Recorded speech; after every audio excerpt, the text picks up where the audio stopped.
Acquire assets, resources. That's what we're doing here. Acquiring stocks, acquire real estate, acquire any type of asset, and you're better off than holding cash in the long run. Build your wealth, and whether the market goes up, down, who cares? If you're buying productive businesses that are providing value to the world, you will do good in the long run. My name is Zach. I'm an accountant. If you're new to the channel, welcome. If you're not, welcome back. We are going over my Robinhood portfolio focused on growth, and then we're going to take a look at the stock market outlook. Why hasn't the stock market crashed? Where's the stock market going in the future? Is there a second crash coming?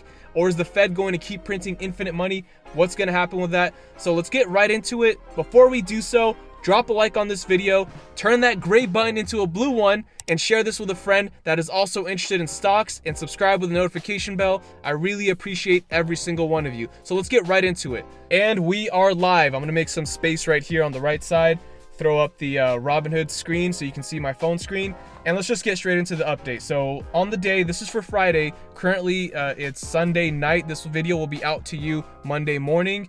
So we're at $12,725.66.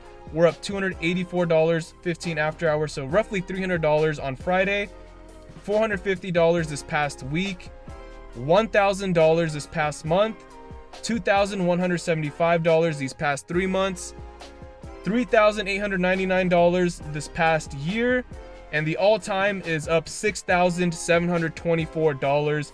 So we have over doubled our portfolio so far. For those who have been subscribed since the beginning, we started this challenge with just $3,000. And if you're wondering why I haven't had a huge dip, like due to the virus, just by coincidence, I didn't time the market on purpose. I just got lucky. Right before around mid-February, before everything started to crash, I sold out my entire Robinhood portfolio. And then at the bottom of the crash, March 18th, I started buying back in. So that's why my portfolio looks like it's just going straight up. You have these occasional bumps, and these are just poor choices from trading penny stocks and investing too much in one company, relying on earnings. These are all common mistakes I've made. On Robinhood, my mentality is a lot different than M1 Finance dividend investing. This is more focused on pure growth. The entire goal of this portfolio is to grow the numbers on here. So that's what I'm aiming to do. Anyway, let's get straight into it. You can see I'm holding $2,900 in cash. And can you see my starting balance? Starting balance, $6,000. You can see February 2016. I started off with $6,000 on this portfolio. If we scroll down, I have only 3 stocks. Facebook, the average cost is $184. I've always said in all of my previous videos, I think Facebook is undervalued below $200.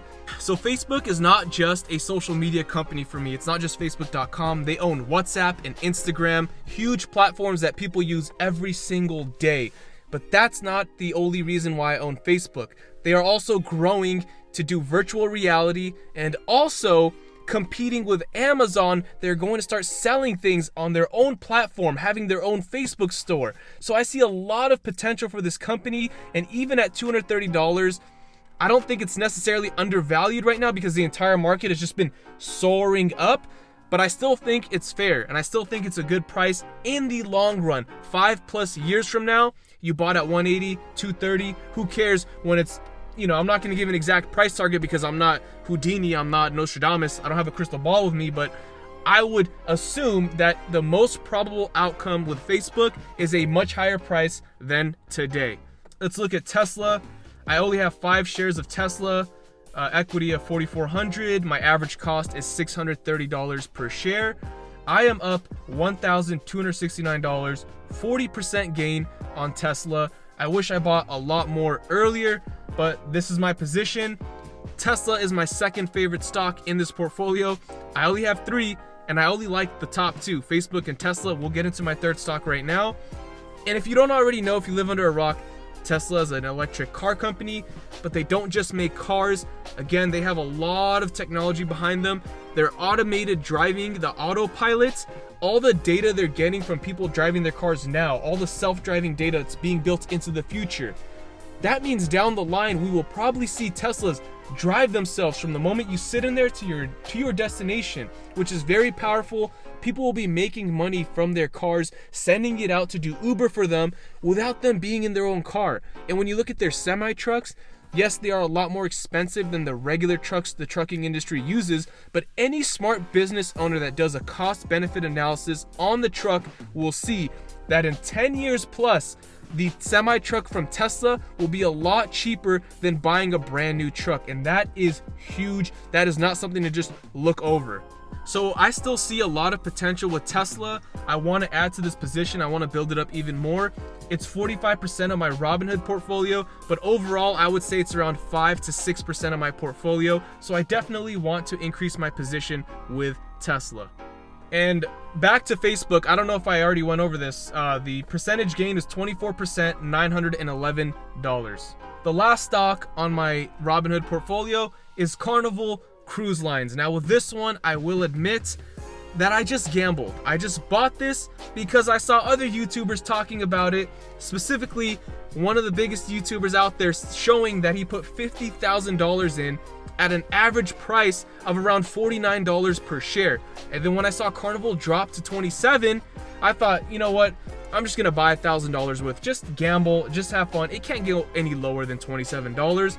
So when you look at the chart, look at the past year, it was right around March 6th, the beginning of March. When I saw it at 27, I didn't think Carnival would drop more, but it did.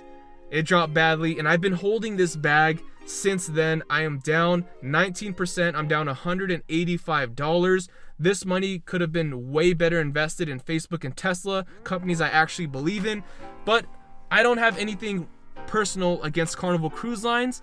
I just wouldn't normally buy it on my own, and this is a classic example of a mistake. If you watched my previous video on the top 5 mistakes beginners make when investing, this was one of those mistakes. Now I'm holding Carnival Cruise Lines because I still see them recovering in the future. It may take 5 years, I don't know how long, but the moment it hits my average cost and I break even, or it goes up slightly more, I might consider selling or at least putting a stop loss. That way, I don't lose any of my own money. The thing with Carnival Cruise Lines is that the United States is not going to bail them out like the airlines because they are not based in the US. They are based outside the US. The only hope that Carnival Cruise Lines had is this whole virus going away and people going straight back to the cruise lines and cruising again. And I think that's actually very possible because I don't know about you where you live, people are going back out like nothing has happened. No masks, just hanging out, no more social distancing. So we'll see where things go. If there's another wave, if it gets worse, then I see Carnival potentially going bankrupt.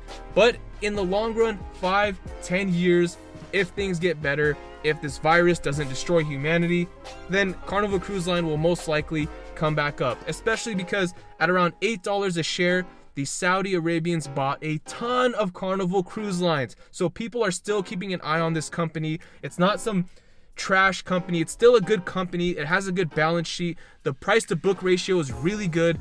So when you look at Carnival Cruise financials, yes, it's good. But when you look at the outlook of the future and what people are doing, that is scary. So we'll see what happens with Carnival. It's a gamble. We'll see what happens. Let's talk about the outlook of the stock market, where everything is headed. I see 3 possible scenarios, and these are, I'll tell you what's most likely in my opinion and the other 2. So the first one is optimistic. I see potentially us recovering like nothing happened, and this is what I think the stock market is currently pricing in. A quick recovery, stores go back to normal, we have bad Q2 earnings, and then Q3, Q4, things start to get better, and by 2021, our economy is back and booming, and everything is great. That's scenario 1. Everything just recovers. Scenario 2 is more down the middle of the road. We see a slow and steady recovery. Businesses still struggle. We see some bankruptcies, but overall, we start bouncing back up, and eventually things get back to normal 2, 3, even 4 years down the line. That's the scenario I think is most probable and most realistic. The last scenario I see is the most negative, pessimistic scenario, where the stock market just crashes, the economy crashes, unemployment goes all the way up, and we just see the Great Depression again. So back in March where we saw that dip, back in the Great Depression, there was also a big dip a little bit of a rise, and then a huge crash for a long time. People were suffering for a long time. Today's scenario, it's very uncertain. That is possible, and it all depends on this virus, how long a government shutdown has to last for. But with the way things are looking now, I still think the middle scenario is most likely, but that's also the third option. So based on whatever option you believe will occur, that's how you can move along with trading.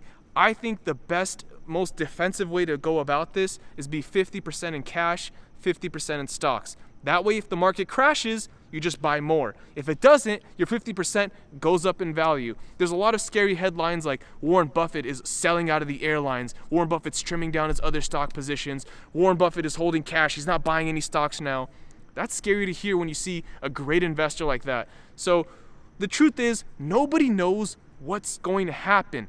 All you can do is have a strategy, acquire assets, resources. That's what we're doing here. Acquiring stocks, acquire real estate, acquire any type of asset, and you're better off than holding cash in the long run. Build your wealth, and whether the market goes up, down, who cares? If you're buying productive businesses that are providing value to the world, you will do good in the long run. Anyway, thanks for watching. I appreciate every single one of you. Share this with a friend, and I'll see you guys in the next video. Peace.